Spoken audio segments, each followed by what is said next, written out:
20 laps from the finish at Berlin Raceway, Cleetus McFarland got loose in turn 3, spun a brand new super late model across the racetrack, and tore up 2 cars doing it. The internet absolutely lit him up. Then Dale Earnhardt Jr. grabbed a microphone and told every one of those critics, in language we cannot repeat on this channel, to back all the way off. Let me set the table, because the context here changes everything. Wednesday, August 12th. Berlin Raceway in Marne, Michigan. The Tekton 250 battle at Berlin. This is not some forgettable Tuesday night bullring show. This is a crown jewel event on a 7/16 mile paved oval, $40,000 to the winner.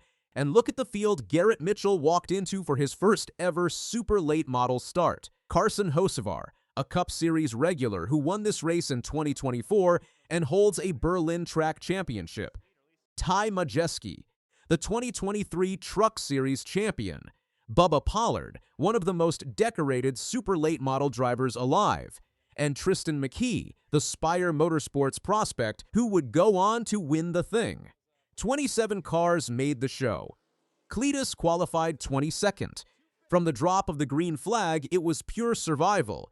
He spun early trying to avoid a multi-car pileup and somehow gathered it up without touching the wall. Evan Sotko, a local and regional champion, put him a lap down and stuck a middle finger out the window on the way by, which around a short track counts as a formal welcome letter.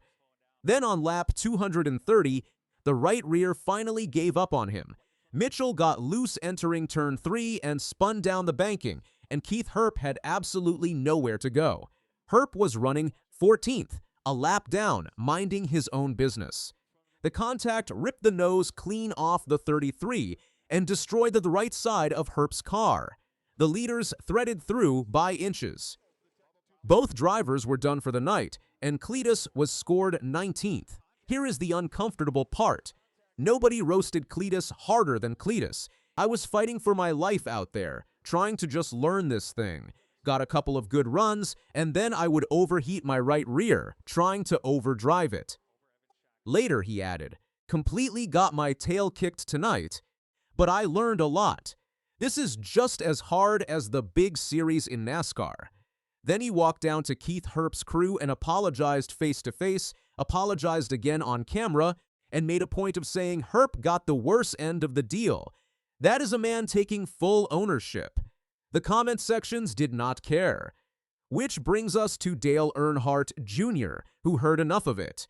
In a clip Dirty Mo Media posted on August 19th, Jr. laid it out. Cleetus is trying to drive race cars, and everybody is like, dude, he needs to go run short tracks. He needs to go run short tracks and learn how to race. So he gets a pro-late model, just like everybody told him to do, and he goes to a short track, and he races. And then the line that got clipped everywhere, cleaned up for YouTube. So he wrecked, and then another guy gets caught up in it, and there were so many people being about it, and it's like, what do you expect? The guy's doing what you told him to do, going running a short track, and yeah, he wrecked. So fucking what? Wrecks happen. Quick accuracy note, because I am not polishing anything for you. Junior said Cleetus qualified around 18th. The Berlin timesheet has him 22nd out of 27. Junior was going off memory, and it does not dent his argument. Now here is the part that actually makes this story make sense. Dale Jr. is not some hype man handing out participation trophies.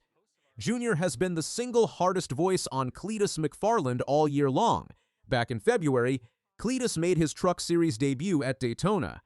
6 laps in, he got loose off turn 4, crashed all by himself, and finished 37th in a 37 truck field. In April, NASCAR denied him approval to run Talladega in the O'Reilly Series, with John Probst saying the sanctioning body wanted more short track work out of him first. Dale Jr. publicly backed that call. He said he had seen enough to not approve him for Daytona or Talladega, where Cleetus put a truck in the wall all 3 times. So the man defending him this week is the same man who helped slow him down 4 months ago. Jr. did not flip. His argument has been identical the entire time. Jr. said, go get short track laps. Mark Rett, his ARCA team owner, pushed him toward a straight-rail late model. Cleetus bought the car, hauled it to Michigan, and threw himself into the deepest super late model field of the summer. You do not get to demand the process and then boo the process. If you are getting something out of this breakdown, hit subscribe. We cover this stuff every single week. Because there is a piece of this the clip does not tell you, Cleetus McFarland is chasing NASCAR for Greg Biffle. Biffle, a 19-time Cup Series race winner and a champion in both the truck and Busch divisions, became Mitchell's mentor after the two of them flew helicopter relief missions together following Hurricane Helene. He opened the doors, made the calls, and taught him the fundamentals. On December 18th, 2025, Biffle's plane went down at Statesville Regional Airport in North Carolina while he was flying to Florida to spend the day with Mitchell. Biffle, his wife Christina, their children Emma and Ryder, and 3 others were killed. Mitchell now ends every video with the phrase, "Be like Biff." And be like Biff. He carries the Biffle number font on his truck. When he scored a career-best 4th-place finish at Rockingham this spring, the first thing out of his mouth was that he just went out there and turned left for Greg Biffle.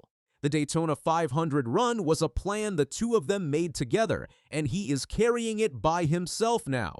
So when somebody piles on him for spinning a late model in Michigan, understand what he is actually out there doing. And this is the half of the week nobody clipped. The team rebuilt the car.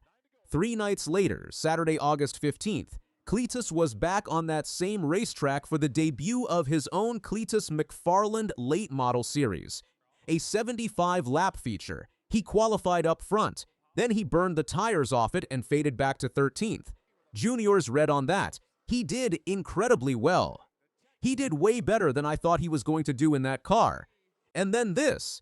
He freaking loved it. He was texting me all about how much fun it is.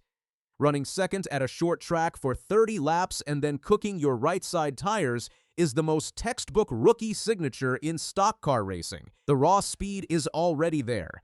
The tire management is not. Speed is the part nobody can teach you, and tire management is a math problem you solve with repetition.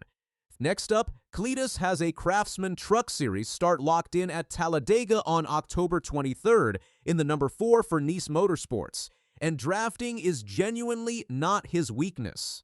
He finished runner-up in the ARCA race at Talladega earlier this year. More late model races at the Freedom Factory, the 3/8 mile oval he owns in Florida. Here is my honest take. A guy with 4.7 million subscribers could be sitting at home doing burnouts for easy money. Instead, he is spending real cash to get his doors blown off by Bubba Pollard on a Wednesday night in Michigan. That is not content. That is a man actually trying. Dale Earnhardt Jr. sees it. That ought to count for something. What do you think?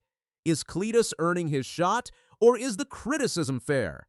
Drop it in the comments, hit that like button, subscribe for NASCAR coverage every single week, and I will see you at the next one.